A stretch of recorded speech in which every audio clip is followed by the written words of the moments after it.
So you're just bad at training cats? Yeah, I'm pretty bad at it. I mean, I see both your cats, and one of them is like a nervous wreck. Well, technically, I didn't bring her home, so. That's your cat. You can lie to yourself and be like, oh, that's the roommate's cat. No, that's your fucking cat. I mean, she's really feral still. I mean, she's not like completely feral, but that has a lot to her behavior has a lot to do with her being feral, maybe. Though her siblings don't act anything like her, so I'm told. Fuck, I keep doing that. My phone. You scared the Ashy boy. Oh, he's fine. He knows it was just my phone. He knows. Does he? I mean, I don't know if he knows what that is. Okay. He doesn't have the brains for it. So, what Sonic game are we gonna play, Josh? What Sonic game? Obviously, Unleashed, because it's the furriest one. The furriest. Yeah. One. I suppose so. They gave the world what we really needed, and that was Bara Sonic. How about if we ever do play it, I get to play all the daytime segments, and you get to play all the nighttime segments. That sounds fair to me, right? No. Yeah. No. You'd be playing the whole thing. No, I wouldn't. Yeah. Why? Because what's the point of having a co-host if you're just gonna sit there? To help commentate. And Nah. provide interesting conversation. I don't know if I do that, though. No, it's fine. And of course I dream. I'm running through endless hallways. All kinds of hallways, including one that looks like a space station and another that looks like a medieval castle. Is this that one episode of Doctor Who? That one episode of that show's been going for like 80 centuries. Yeah. For those of you who know, you know the one I'm talking about. You know. It's just shitty primetime television. Well, it is now. No, it always was. I mean, It's just schlocky, like really schlocky primetime television. And hey, you know what? That's fine. You know, it's like Hey, it's just British NCIS. fuck. You're right. British NCIS combined with British CSI. Plus, combined with CSI plus. Except one of those CSI shows has Miami. Abby. True.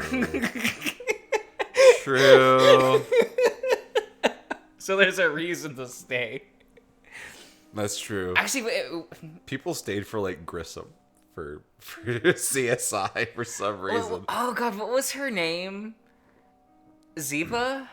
Was that her name? I don't remember. The like ambiguously tan girl with an accent that showed up. I don't know what the name. The same show that Abby's in. So Is that NCIS? I think so. I don't know. I didn't really watch NCIS. I watched CSI. I watched a lot of CSI. So like she shows up and I'm like, damn. Damn. It's very good though. So I would like if someone else was watching it and I saw her Yeah. in the episode, I would sometimes sit down and watch it. I was more of a monk, psych, white collar type of guy. I watched a lot of USA shows. And they weren't. Psych was great. Psych was always good. White collar was good for like 2 seasons because Matt Bomer's a cutie. Sure. And it had Alec. So White Collar has the girl who plays Annabeth in the Percy Jackson live action films. Oh, okay. And she's just as bad in that show as she is good. So in it's those not films. just the directing. No, she's just not good.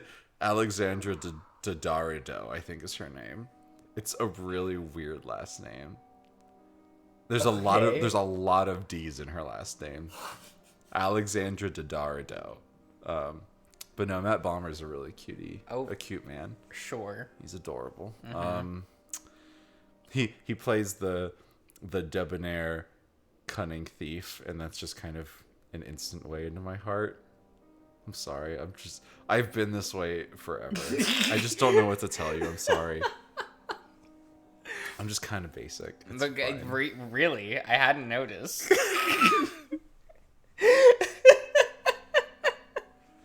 Look, at least I don't think I can fix them. You know what? They don't need to be fixed. They're perfect the way that they are. Oh, I don't know. Well, I mean, like, it depends on their level of psychoticness. What do you mean? You know, there's a couple of people. It's whatever. We don't have to talk about Leo's great. I didn't say any names. Oh, I know what you're fucking implying. He's a good boy. He's a cute little lad. He's just, you know, a little bit manipulative. That's hot. He's definitely a little mansplaining male wife. Terrible. See, Jenna's the gaslight gatekeep girl boss, and Leo's the mansplain male wife. I don't know, but he like works though.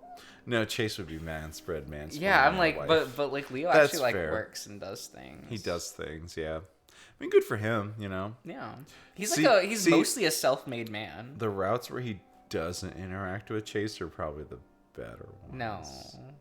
I mean, better for him. Yeah, but it's cute. he cute. And I want to interact with him. He can be cute with.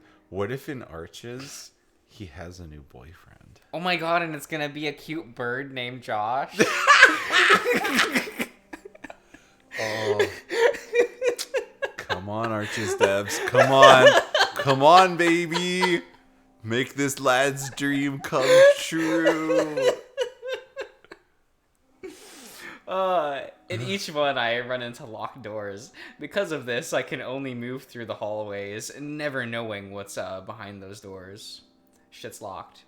Eventually, I wake up, but not dead limp and heavy head tell me I'm not awake, not fully.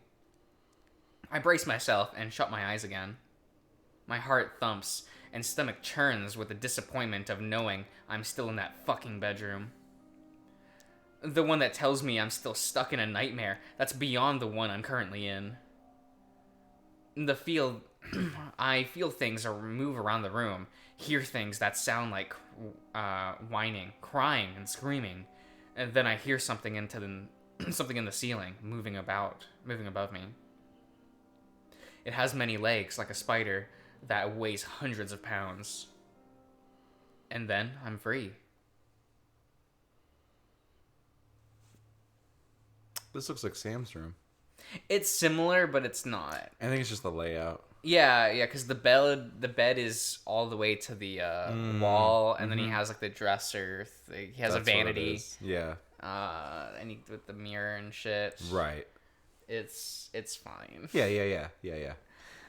I thought so too, honestly. Like when I played this and then I booted up Smoke Room, I was like, wait, is that room from Carl's route? Like, no. I hold still on the as the gradual release of the paralysis seeps through my muscles and joints. At this point, I feel like I've mostly learned how to cope with the nightmares. That thought would make me happy if I wasn't so crushed that I'm still here in this actual nightmare. I used to have a lot of nightmares when I was a kid. Nightmares for me are weird. Yeah. Because one, I usually don't remember my dreams. Mm-hmm. And when I do, it's either the most mundane thing in the world or lots of pain is inflicted on me physically. Ah, interesting. But then I don't feel it as pain. Right. No, I get what you mean. I mean, like when I used to have night terrors all the time when I was a kid. And I don't really remember details about them except for like two of them. But like apparently, and I don't know if this, I think this only happened once according to what my mom told me. But I like one time like got out of bed and like walked out the front door and stood on the front porch and like just screamed as loud as I could like while I was outside. And this was when I was like,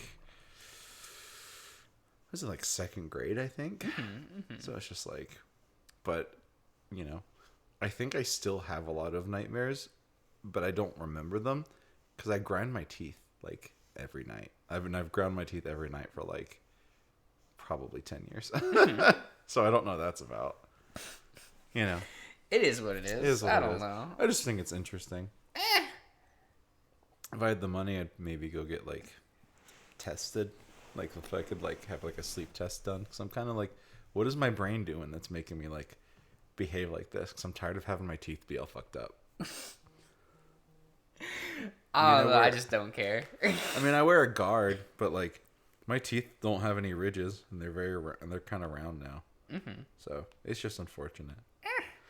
Yeah, interesting little tidbit about me, for anyone who was curious, which is no one, but that's fine. Would you be scared if your kid just walked out on the front porch and screamed, and you're just like, "What is this 7-year-old fucking doing?" Yeah, basically. Time to trade it in for a new one. Traded in for new. I would have traded me right the fuck in, bro. Well, they had my sister, so they could have just gotten rid of me and tried again. Right? Facts. Immediately, anxiety rises back up in my chest as I realize how fucked up this actually is. How much sense this doesn't actually make. As far as I can tell, we've been drugged somehow and moved to this underground hellhole as an experiment of some kind, probably by Brian. Someone in Echo has had to have done this. One of the crazy old people, maybe Duke.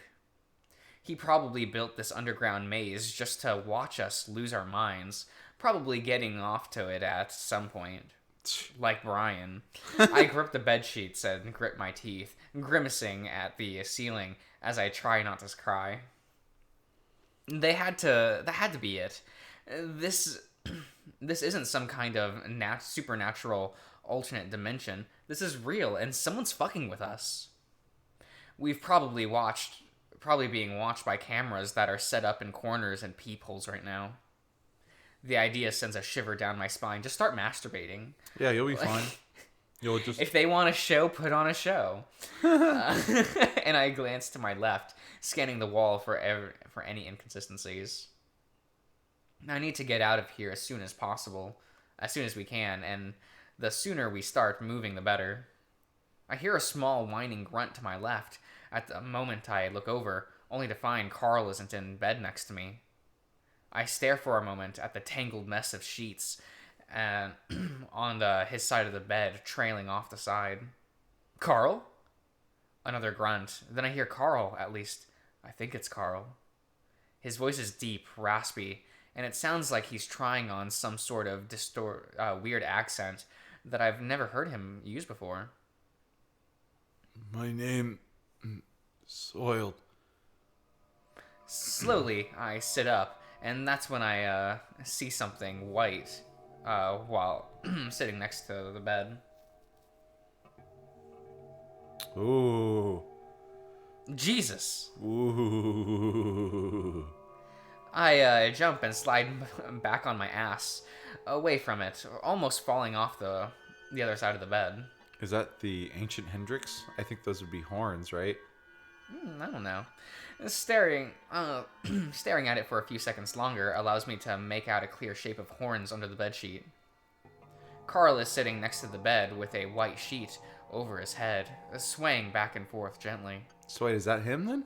What the fuck, Carl? I shout whisper to him, my earlier exclamation sounding way too loud in his quiet room. I look over at Raven, but somehow he's still curled up onto the sofa, fast asleep, almost like he isn't a character in this route. Yep. Returning my attention to Carl, I jump again as I see that he's staring straight at me, or would be staring at me if there wasn't the sheet in the way. Carl, what are you doing? That isn't fucking funny at all. I push myself off the bed, leaning against it to take the weight off of my swollen ankle. Now it's twice its original size. And as I stand in front of Carl, I reach out to take the sheet off of his head, but I hesitate. The horns, they look bigger than they should be, and the voice is so different. Yeah, different. Dining? Love? Carl, you're scaring the shit out of me. My voice is weak, and it cracks at the end as I lose my nerves. Had this place been getting to Carl more than he'd been letting on? Then maybe he was just sleepwalking.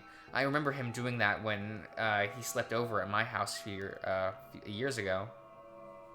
I reach out again, more slowly this time, but again, I hesitate.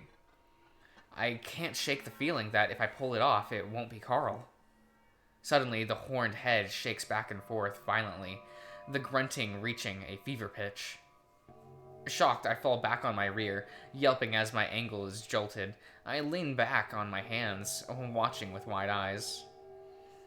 The shaking is so wild, the sheet starts to slip off of the head as if whatever is under the sheet is trying to shake it off. I brace myself, watching as the sheet slides slowly from the horns to reveal Carl. Of course it's Carl. He's staring back at me with the bleary eyes, like he's just woken up. I swallow hard. Carl, what are you doing? He's silent for a moment, then finally speaks. I know what to do. Hmm? Where are we supposed to be looking? Anywhere, but I know it's here. I lean uselessly against the dining room table again, watching them. Was that supposed to be as spooky as it was? That was pretty spooky. I don't know. It was a little bit spooky, Carl. Darian, it's not like this is a horror game. No, not at all. No. But like, why are you gonna be so spooky? I'm biting my lip, trying not to lose my cool, trying to absorb everything Carl has just told me. You said James Hendricks himself came to you in a dream, right? Carl huffs and doesn't look at me. Yep. And he told you that you had to find something. Carl gets down on his on his hands and knees and looks under the stove. I know it sounds stupid, but that's what happened. I frown. You know, I had a dream about a giant spider crawling through the ceiling, but that doesn't mean that I'm going to be searching around for a spider in the ceiling. No, this was different. I've never had a dream like that before. He stands back up and looks right at me. It felt like he was actually in my brain, telling me. I look back at him for a while, not wanting to tell him he's going crazy just like I am. Well, it's kind of vague to just tell you that you need to find something, isn't it? He told me other stuff. Carl moves closer to me, starting to look through the various decorum of the dining room. Like what? Carl lifts up a vase, then looks inside. Said this place is chaos, a leftover memory from the old house. That still doesn't make any sense. And that he organized it for us into separate sections to help us figure this out and clear his name so we can get out of here. How is clearing James Hendricks' name going to end this? I throw my hands into the air to gesture everything that this is. Carl bends down to look under the dining room table, then stands up right in front of me. What else do we have to go off on? Hey, I found something weird.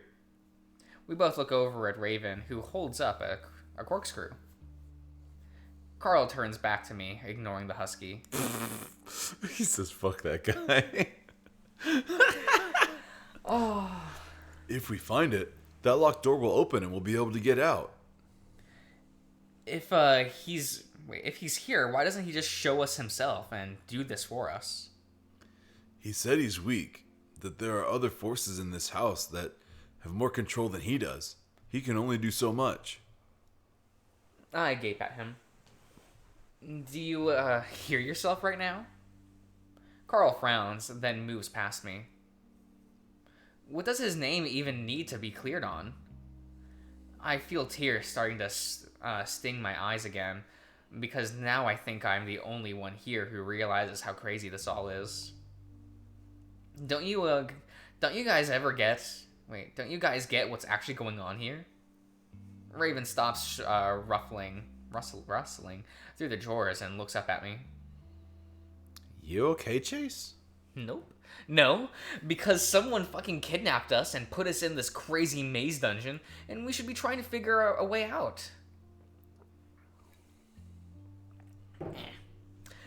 It's quiet for a moment as Raven and Carl exchange glances. It's okay, Chase. We're gonna get out of here. I lean my head back in despair and about to cover up my face with my hands when something catches my eye. In the chandelier, a small white envelope is wedged between the glass ornaments. I squint to make sure it's not my wandering eyes creating an illusion. Yes, there's definitely an envelope up there, and diamond pattern from the crystal cast across its surface. Guys!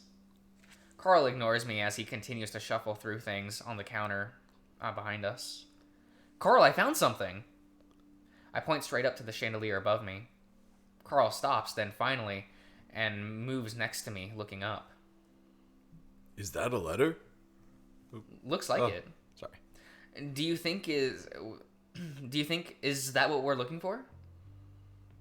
Carl gets up on the table, wobbling slightly as he reaches up to pull the envelope from the crystals. With a heavy thump, he drops back down to the floor. I'm still skeptical of everything right now, but as I get a closer look at the letter, I think I start to recognize it. That kind of looks like the same envelope your mom collected. Carl picks up the envelope, turning it over. Kind of. It just says John on the front. Carl opens the flap to empty out the contents. Isn't that the guy that... Whoa! The letter lights up, and what sounds like a match being struck accompanies the flash. Carl gasps and drops the letter, shaking his hands. It's on fire! Shit, put it out! I stupidly wonder if the lighter had somehow set the letter on fire as Carl starts trying to smother the letter with a sleeve. At that moment, a great moaning sound shakes the walls, almost knocking me off my feet and sending plates crashing to the floor.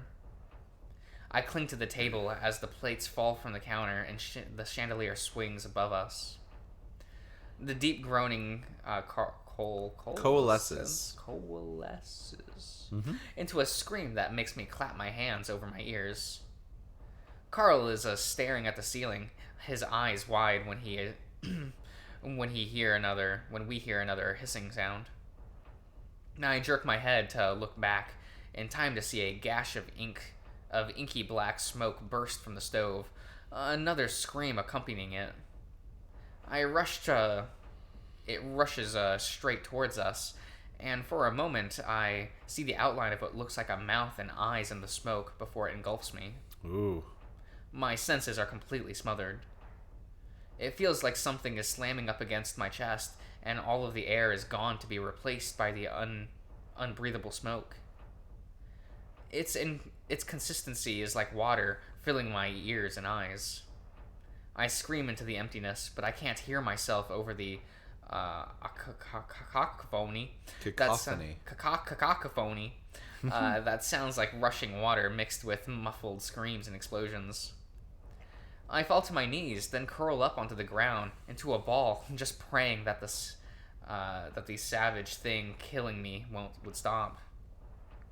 Just as I'm starting to give in, something grabs the scuff of my neck and yanks me up so violently my teeth clank together. The fingers are unmistakably hooved. The letter, you fucking idiot! Then I've shoved forward and find myself laying flat against the dining room table. Completely blind, I feel around before finding the letter. I clumsily rip the envelope part, grabbing the letter inside.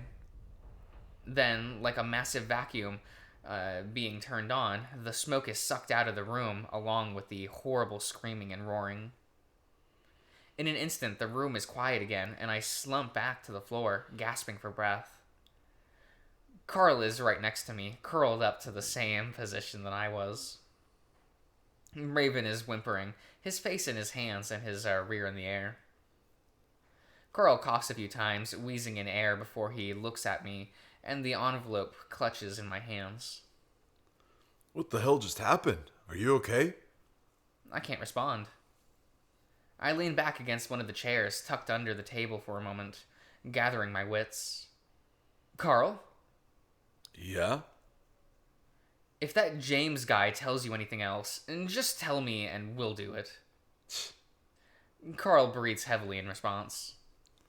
Raven, you okay? Raven sits a few feet away from us, on his knees, tongue hanging out as he gasps. Good, good. You now know that's what I saw yesterday.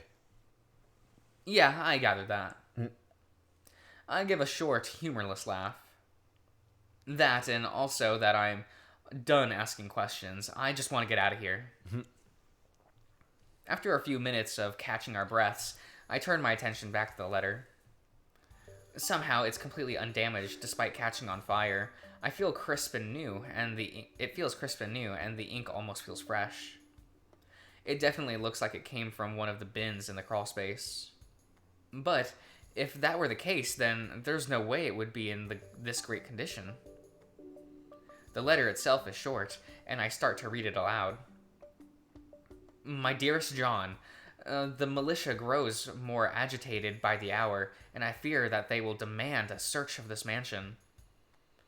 If that does indeed occur, I will do everything in my utmost power.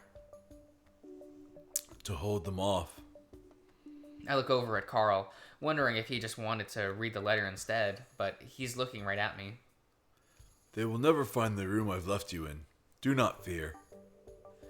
Carl moves closer to me, his hand reaching out to grab my shoulder. Carl? But if they so much as try to lay a finger on your head, it will be the last thing they ever do. Before I could even move, Carl leans in and kisses me. Bruh. I'm just able to get a glimpse of Raven's shocked face before I'm practically smothered by Carl's soft, warm nose and lips. I freeze, my shoulders tensing. It's not that I'm not enjoying it, it's just that the kiss was so unwarranted. I'm not sure how long it lasts, but I never make a move to stop it. When Carl does finally pull back, it's awkward, and he's looking just as confused as I am. Raven sits there, openly staring at us. Carl lowers his ears, his nose growing pink. Sorry. I don't know why I just did that. I clear my throat. Don't worry about it. This place is doing weird things to me too. Aw, that was cute. Raven, could you help me up? I mostly ask him so he won't dwell on what just happened. Carl clears his throat. Well, I think the door's open now. Let's go check.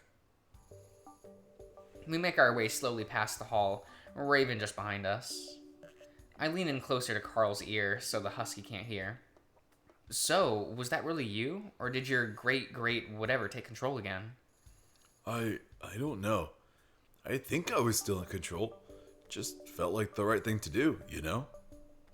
It looked like you already knew what the letter said. Yeah. I wait for him to go on, but he doesn't. Well, what does he need his name cleared for anyway? Being gay? I don't think people care about that stuff anymore. No, we already sort of knew that. Besides, that was basically a love letter. So what is it that he thinks has ruined his legacy? Carl thinks. I guess the idea that he allowed his lover to die. I think people believe that he just sort of left John to die, didn't really try to save him.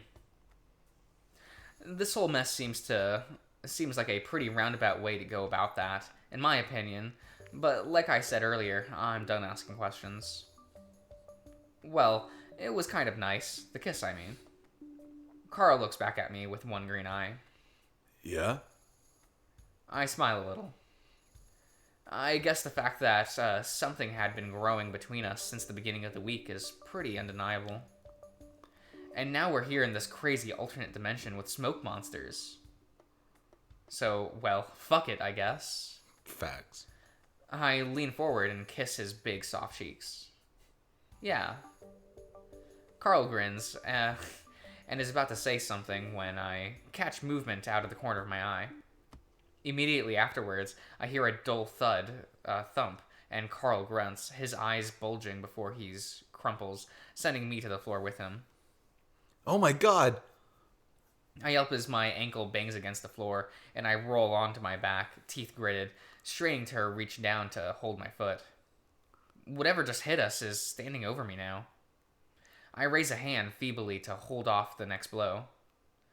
When it doesn't come, I lower it slowly and look up. Jenna? Jenna stands there stoically, holding what looks like a wooden stool.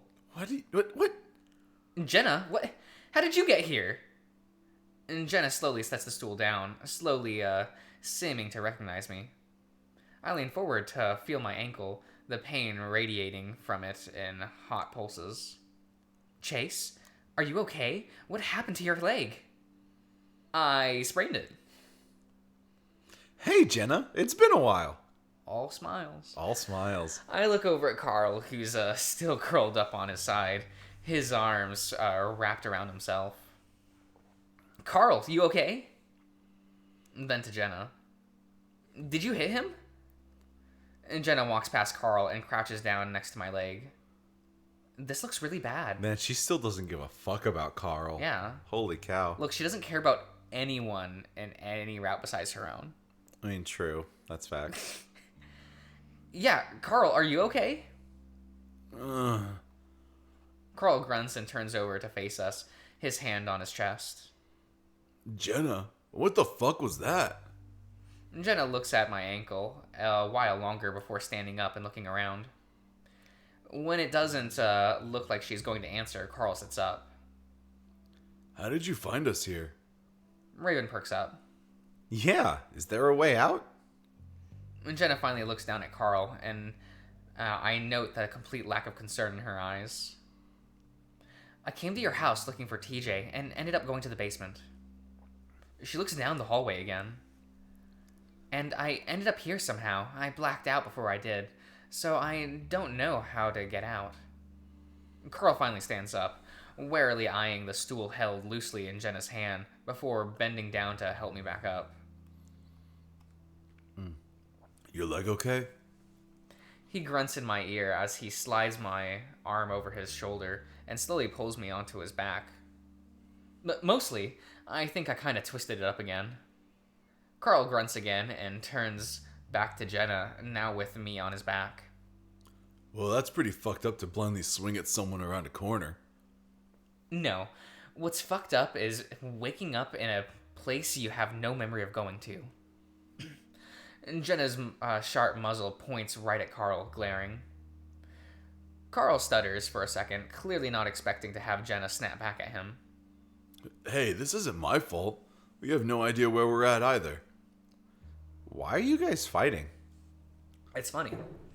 Raven looks innocently between the two of them, his ears perked. It's a good question, and I watch Jenna closely from over Carl's shoulder. She just glares at Carl, arms folded. Did she blame him for this, somehow? After a few seconds of awkward silence, Carl speaks up. Well, you hit me for one. I don't know why you were so mad at me. Jenna looks back at Carl, and I see the tenderness in her shoulders slowly loosen. I'm sorry. I'm just a little uptight after waking up here. You're always uptight. What the fuck are you talking about? Just a little bit, you know? She's kind of got that pull, up her ass. Hey, you're taking it better than us. Chase was freaking out for hours. I give Raven a side glance. Well, things have been going crazy since you two left the lake. Like us ending up in this fucking nightmare dimension? Not just that. Jenna sets the stool down and on the carpet before sticking out her forearm. That's when I see the crusted blood on her fur in the form of 3 long lines. What the? TJ attacked me. I knew it. He's a cold-blooded killer. This whole time. Declaw the boy. That sentence doesn't seem to fit together. TJ attacked? Why? I have no idea. The faraway, vacant look Jenna had in her eyes earlier is fading to be replaced by a more concerned expression I better know her for. He's been losing it ever since Flynn tried to grab him at the lake. I start to feel a little sick to my stomach. Why? He wouldn't tell me. He was just acting anxious, kept looking over his shoulder. But isn't he sort of like that most of the time?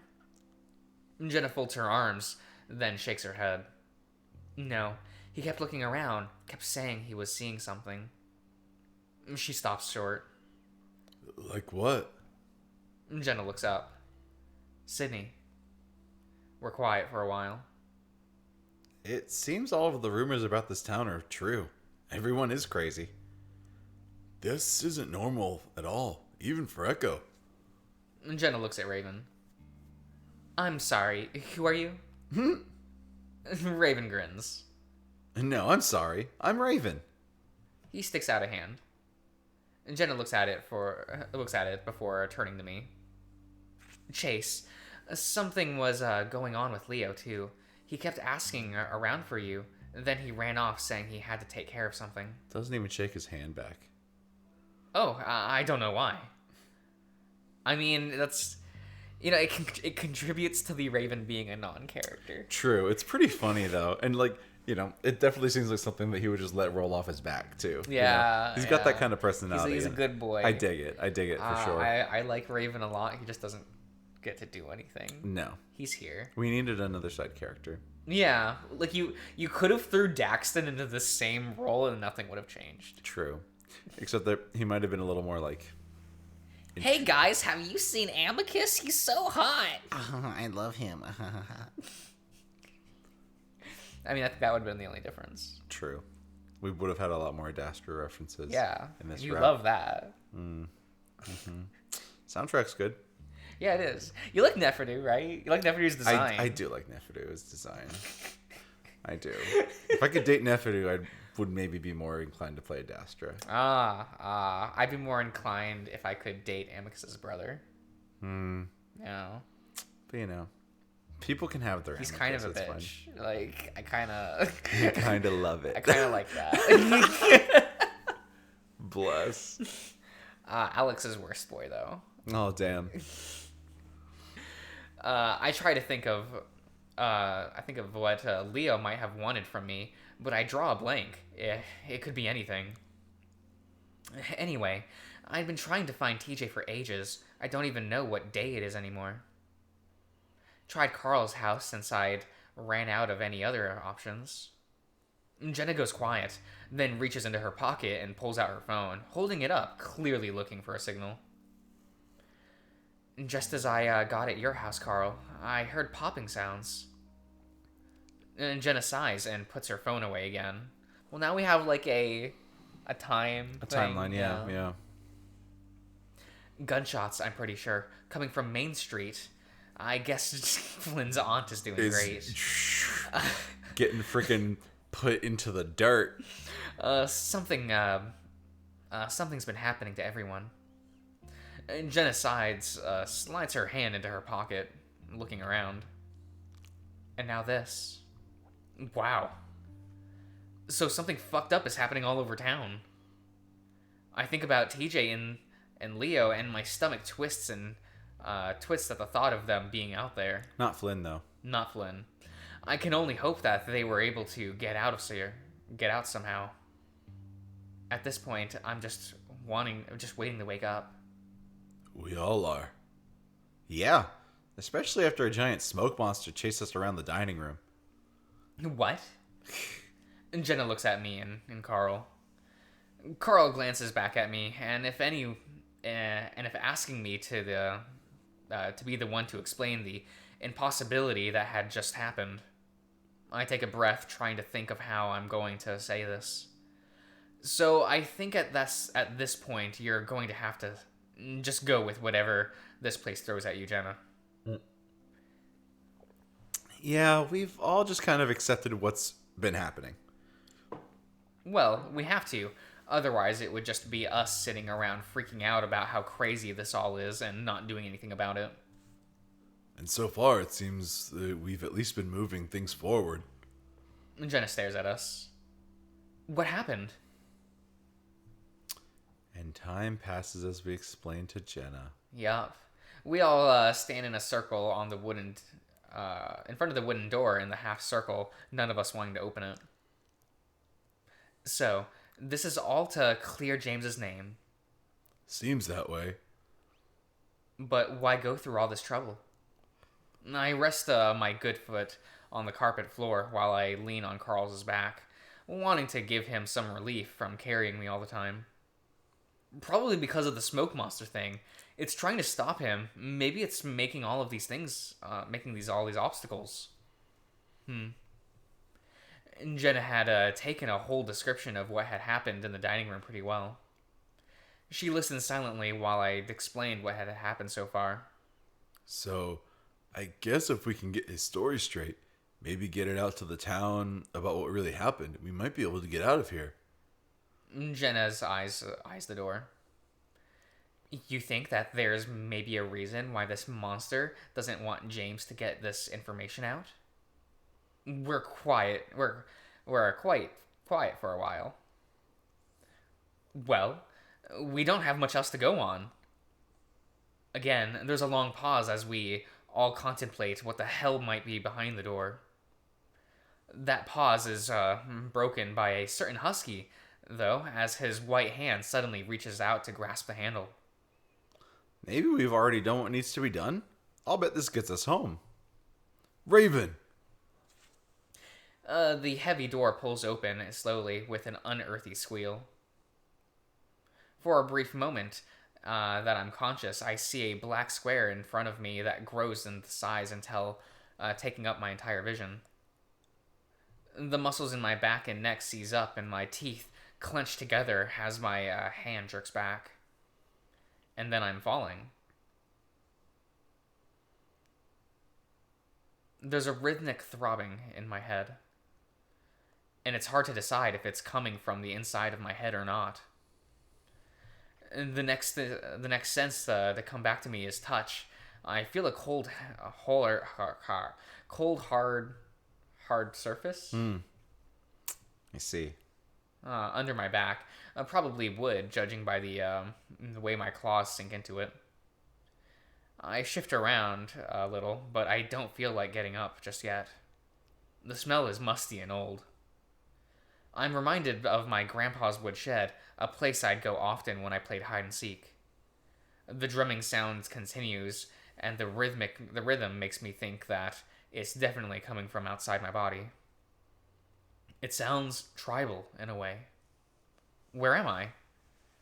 On the edge of my memory are troubled images of endless halls and rooms, the smell of decay, and a noose. But I feel like if I block it out and just go back to sleep, I can erase all of it. I almost succeed, but then something brings me right back to my reverie. Carl? Chase? I grimace. The voice reminded me of something dark and cloudy. Oh, God. It just makes me think Chase is just like, ugh, Raven. Ugh, this fucking guy. Right? Help! The much louder yelp that follows has me rolling to my side, cracking my eyes open blearily. I think this is a good spot to end the episode. Okay. So yeah. So stuff's happening. We're in a new place. Jenna fucking shows up. Yeah, so this is the real end cast. Interesting. It's here's your crew. So are we gonna see any resolution between Carl and Jenna because they had like shit going on this whole time? I don't know. Okay. Because you don't know anything about this game. I don't. Other than that, Leo is a beautiful, kind individual. Can't wait to get to know him, right? I know. Like I'd go for coffee with Leo. I mean, I think everyone would, right? It'd be pretty pleasant, I think. Right. Anyway, we'll see you around, everyone.